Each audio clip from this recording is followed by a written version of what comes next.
The Staff Selection Commission released the SSC GD admit card for all 9 regions on their regional websites.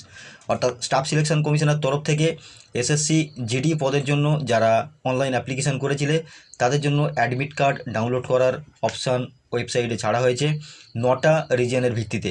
The SSC GD constable exam will be held from 20th February 2024 to 7th March 2024।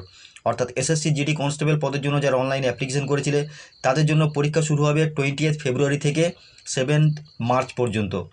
Candidates who are going to appear for the Constable GD in Central Armed Police Force, SSC and Rifleman অর্থাৎ SSA and Rifleman Assam rifles examination পদের জন্য যারা application করেছিলে তারা কিন্তু নির্দিষ্ট সময়ের মধ্যে অ্যাডমিট কার্ড ডাউনলোড করে নিতে পারবে। SSC GD exam pattern 2024. Candidates who are going to appear for the SSC GD exam must be aware for the GD exam pattern অর্থাৎ পরীক্ষা পদ্ধতি সম্পর্কে কিন্তু তোমাদেরকে অবগত করা হয়েছে যে কি কি সাবজেক্ট থাকবে, কেমন নাম্বার থাকবে, কতগুলো প্রশ্ন থাকবে, পরীক্ষাটা কেমন হবে, সমস্ত কিছু। এখানে সাবজেক্ট ইনক্লুডেড যেটা দেওয়া রয়েছে general intelligence and reasoning, general knowledge, general awareness, elementary mathematics এবং ইংলিশ অথবা হিন্দির উপরে কিন্তু পরীক্ষা হবে।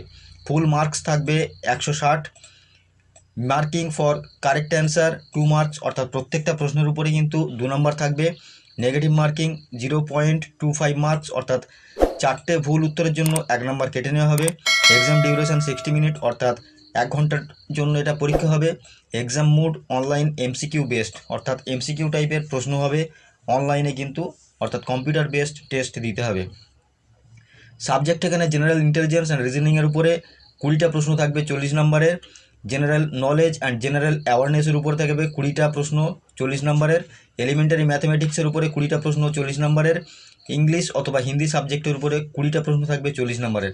এই নিয়ে মোট 80টা প্রশ্ন থাকবে মোট 160 নম্বরের। সময় থাকবে 60 মিনিট অর্থাৎ 1 ঘন্টা।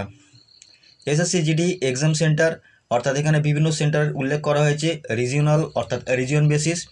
সেন্ট্রাল রিজিয়ন বিহার অ্যান্ড উত্তরপ্রদেশের ক্ষেত্রে যে সমস্ত জায়গাতে পরীক্ষা সেন্টার রয়েছে সেটা হলো ভাগলপুর, দারভাঙ্গা, মুজফ্ফরপুর, পাটনা, পূর্ণিয়া, আগ্রা, বেরেলি, গোরখপুর, ঝাঁসি, কানপুর, লখনৌ, মিরাট, প্রয়াগরাজ, বারাণসী।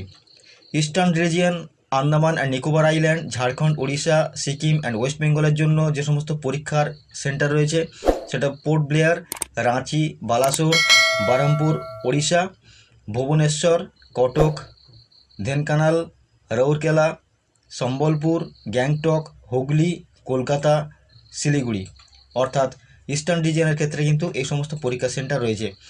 এছাড়া কর্ণাটক, কেরালা রিজিয়ন, লাক্ষাদ্বীপ, কর্ণাটক অ্যান্ড কেরালা রিজিয়নের জন্য বিভিন্ন সেন্টার এখানে উল্লেখ করা হয়েছে।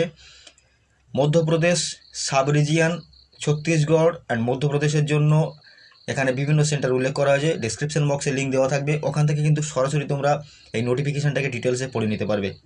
নর্থ রিজিয়ন, নর্থ ইস্টার্ন রিজিয়নের ক্ষেত্রে অরুণাচল প্রদেশ, আসাম, মণিপুর, মেঘালয়, মিজোরাম, নাগাল্যান্ড অ্যান্ড ত্রিপুরার জন্য কিন্তু এখানে বিভিন্ন ধরনের সেন্টার উল্লেখ করা হয়েছে।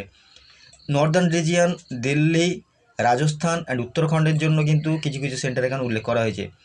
Northern western sub region Chandigarh, Haryana, Himachal Pradesh, Jammu and Kashmir, Ladakh and পাঞ্জাবের জন্য কিন্তু এখানে বেশ কিছু সেন্টার উল্লেখ করা হয়েছে। Southern region Andhra Pradesh, Puducherry, Tamil Nadu and তেলেঙ্গানার ক্ষেত্রে কিন্তু অনেক সেন্টার এখানে উল্লেখ করা হয়েছে। Western region Dadra and Nagar Haveli and দমন ও দিউ, গোয়া, গুজরাট অ্যান্ড মহারাষ্ট্রের ক্ষেত্রে কিন্তু এখানে বেশ কিছু সেন্টার উল্লেখ করা হয়েছে। অর্থাৎ এই সমস্ত সেন্টারে কিন্তু তোমাদেরকে পরীক্ষা দিতে হবে বিভিন্ন সময়ের বেসিসে। তো ডেসক্রিপশন বক্সে লিঙ্ক দেওয়া আছে, প্রত্যেকটা রিজিয়নের আলাদা আলাদা লিঙ্ক দেওয়া রয়েছে, ওখান থেকে কিন্তু সরাসরি তোমরা অ্যাডমিট কার্ড ডাউনলোড করে নিতে পারবে এবং কাদের কবে পরীক্ষা আছে সেক্ষেত্রেও ডিটেলসে তোমরা জেনে নিতে পারবে। তো বন্ধুরা, ভিডিওটি সম্পর্কে যদি কোনো প্রশ্ন থাকে অবশ্যই কমেন্ট বক্সে কমেন্ট করে জানাবে, আর ভিডিওটি যদি দরকারি বা প্রয়োজনীয় মনে হয় বন্ধুদের কাছে শেয়ার করে দেবে। আর আমাদের চ্যানেলে যদি নতুন হয়ে থাকো চ্যানেলটিকে সাবস্ক্রাইব করে পাশে থাকা বেল আইকনটিকে প্রেস করে রাখবে এরকম নতুন নতুন ভিডিও পেতে। ধন্যবাদ।